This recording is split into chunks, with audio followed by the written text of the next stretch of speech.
Well, someone who can give us much more of an insight into exactly what's going on in our armed forces is General Sir Richard Barrons, who is a former senior British Army officer who previously served as one of the 6 chiefs of staff leading the UK armed forces between 2013 and 2016. Thank you so much, Richard, for joining us.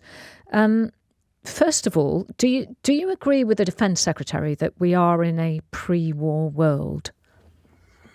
Yes, I absolutely do. I think a lot of people have identified since about 2014, when Russia invaded Crimea, that the frankly rather comfortable and US-dominated post-Cold War era we've enjoyed in so many ways since 1989 was ending. And it's not an event, it's a process. And we're now back in a world which is beginning to shape into 2 blocks. One, the liberal democracies led by the US, of which the UK is a really important part, and the other, the autocratic capitalists led by China, but with Russia very firmly in our face. Now, this is a different era, and with it comes genuine risk to our security and prosperity and our values. So, if that's the case, and obviously, we highly regard your view on this, are we then taking our defence commitments seriously enough, given these threats? So, my first thought would be that it is really good that we've now got a defence secretary who is saying that we live in a world that feels more pre-war than post-war. That is a seismic change. It acknowledges that there's a lot of risk ahead, and we don't have to panic. It's not tomorrow's business, but it is urgent. And the challenge for the armed forces is they are essentially at the bottom of a decline of getting smaller and less ready, which you can trace back to the end of the Cold War, because, to be honest, there wasn't an existential threat to the UK homeland or our interests. So why would you pay for really big armed forces? You want competent armed forces, but they've got smaller. Yeah. And we've ended up in this difficult place where the armed forces are, if you like, at the bottom of a trajectory. And now we need to restore them and many other aspects of our society for a different world. And that is a huge challenge, particularly when we've spent all our money on other things. But the key factors, there are 2 things, aren't there? There's recruitment and retention, really. And retention is not good at the moment. What do you think are the key factors in that?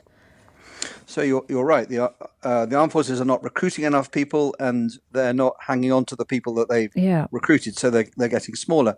And retention is always a complex thing. It's partly because the armed forces aren't heavily committed at the minute. There's not in Iraq or Afghanistan. In a slightly strange way, a war is a great recruiting sergeant, particularly for the army. There are always challenges of pay, but actually, because the public sector is being squeezed, the armed forces do not have enough money for equipment and equipment maintenance. So you have units that don't have really enough to train with, and they haven't any money to go training in the way they would like. And for many of the young men and women who serve, they say, well, what's the point of being in the armed forces if not doing very much? And I haven't got the kit that I want. And in some cases, the accommodation is poor. Yeah. And of course, our economy is, has plenty else to offer. So this is cyclical, but it has to be fixed. It's interesting that you say, listening to Grant Shapps, he was being interviewed in many places this morning, and particularly about the budget, where he said they are committing to 2.5% of GDP, and just a couple of years before he was Defence Secretary, obviously, he was saying that they should commit to 3%. What would your number be, given the scenario, that the picture that you've painted? So politicians and others like to hang on to a percentage of GDP because it's a very easy thing to get your head round. Yeah. And currently we're a bit more than 2%. And what Mr. Shapps has said is, he'd like to get to 2.5% and maybe go en route to 3%, but they can't afford to do it now. But the picture of the world he painted means you really can't afford not to. So we are in a bit of a bind here. And when we look at the defence budget, it's about £50 billion a year, which sounds a lot. It's about the same as we spend on our debt interest now. It's way, way less than we spend on health and education welfare, which of course is a good thing. Yeah. But the first thing is we need to spend £50 billion a year better. Everyone, I think, agrees around that. And then we need to recognise that the armed forces, like everything else in our lives, is being reshaped by the digital age. So we're going to have to invest in transforming the armed forces. And this is the biggest challenge for about 150 years. So you say, we have to obviously recognise where we are in the world and where society is. Do you think, in terms of recruitment now, have social attitudes towards the armed forces, and in particular to the army, because it seems to be hitting the army most of all, do you think that's impacting recruitment? And if so, does the attitude of the armed forces have to change? So I think there are two factors that make recruiting hard. One is there isn't a big war on, and so people can't see that they would be committing to serve with all its ups and downs for some vital mission. That will come with the world that we're talking about. And I think secondly, for the key recruiting demographic, which is about 16 to 24-year-olds, perhaps some of them have latched onto some of the really unfortunate, indeed unforgivable scandals with the armed forces of poor behaviour. And they look at pay and they think, well, I can make more money doing other things. And for some, I think a minority, it may all sound a bit rough and tough, but I'm pretty confident that when our youngsters see that their futures, their families, their country is in genuine peril in the future, that they will flock to the colours like every other generation. We're just not at that point yet. We're not, but hopefully it won't be too late there. Can I ask you just one final question, really, Richard, which is, misogyny, which you mentioned that, that the 16 to 24-year-olds are viewing some of the stories which find their way into the press and onto social media. And misogyny seems like a real issue for women in the armed forces. I'm talking as somebody who always wanted to be an RAF fighter pilot. But back in the late 1970s, of course, that was not a possibility. Things have changed in that view. But do you think it's possible for the change to come from within the armed forces with this? Because I know a lot of girls are put off by this. Yes, it is. And I think actually if you look at the armed forces and you look at the number of female officers who are now in senior command appointments, I mean, the deputy commanding general in the army for the first time is Dame Sharon Naismith. So there really is progress, and there are some absolutely brilliant females serving in the armed forces across the piece. So sometimes that gets lost in the tales of bad behaviour. But we want our armed forces to reflect civil society, and they generally have not in my entire lifetime, not least because some ethnic groups in our society are nervous about joining. And progress has been small, and progress tends to lag behind civil society as a whole. And of course, behaviour in the armed forces, the disciplined warrior thing, means that there are some things you just have to do no matter how you feel about it. But if you take the long run, things are getting better. And we should remember that in the sorts of era we're talking about, war between great powers, if it comes to it, those wars are not won by the small professional armed forces. They're won by mobilized civil society and industry, just as we're seeing in Ukraine. Well, General Sir Richard Barrons, thank you so much for giving us your time today, and wishing you all the best. And thank you very much, sir.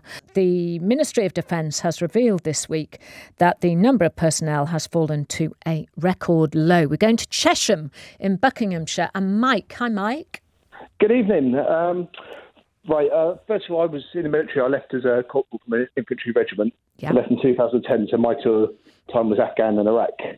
And even back then, I don't think they were taking our military seriously. They was using us, and we was running out of guys, so we had to use the reserve forces to kind of back up people's leave and injuries and bits and pieces. So even back then, and the kit, we didn't have the kit. So it's got worse since then, because my friends are still in. And I think... Go on, sorry. I was going to say, Mike, so you say they were using us. Who would you refer to? Was that the ministers? Ministers, Labour back then. Yeah, it would have been. Yeah, because they and then it was David Cameron as well, because they used to come out and they showboat themselves, and they come out to it was Bastion and look at this is all great, promise us the world, and then none of the kit turns up, or if we did get kit, it was rubbish. I had the Sun of all people, the newspaper, to thank, because they did a campaign, and after the campaign we finally got. So we was there in winter, -10, horrendous conditions in summer kit, and it was only because they kind of got behind it that winter kit finally came out after like 2 months. And this is in Afghanistan? Yeah. So, but we never, obviously, because of the way that the military is organised, we don't hear of these stories particularly, do we? No.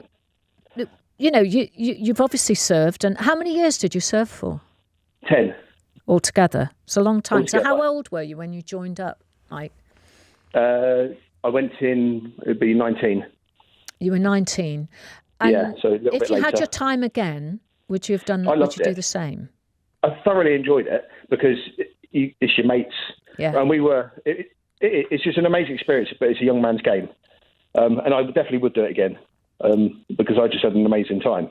But personally, looking back on it nowadays, for instance, we've got Grant Chaps in. Yep. Why have we got Grant Chaps in charge of the military? That kind of sums up how serious they take things. Because I think we got military people within the army, well, when those doing it, or some with some experience, the amount of money that's wasted on kit, you look at the tanks and stuff like that, they waste billions. And that billions can be put into accommodation. Like the family accommodation is falling down. And if a guy's family aren't happy and they're living in terrible conditions, well, he's not going to be happy, hence why morale's so low. The wages, you can kind of get away with the wages. You know what they are when you get in. And the accommodation, I know. Yeah, one of my best friends out west. Live in Bristol, and years ago, I'm going back about 10 years now, when her husband was in the army, and they were in accommodation near Salisbury, and it was pretty poor, I have to say. Really. Yeah, we had accommodation in Purbright. We went there. Look, it was a 4-year period, and at the start of the 4 years, it was condemned. Nobody was to be in there, and we were still using it 4 years later. 4 years. Going back to the place. And it had asbestos and everything. And that was just for the guys. But they're called pads of people that live with their families. Yeah. And they'd be getting it from their wives because there's mould, like black mould back then. You got leaks. They just don't care about the estate. But the first thing to do, instead of wasting money on all this kit and equipment, look after the soldiers. You look at the American armies, the Australian armies. They look after the families. Yeah, they do. As well as the personnel. And their guys are happy. And they don't have any problem. Retention is atrocious. You get guys doing 3 years and then they're out.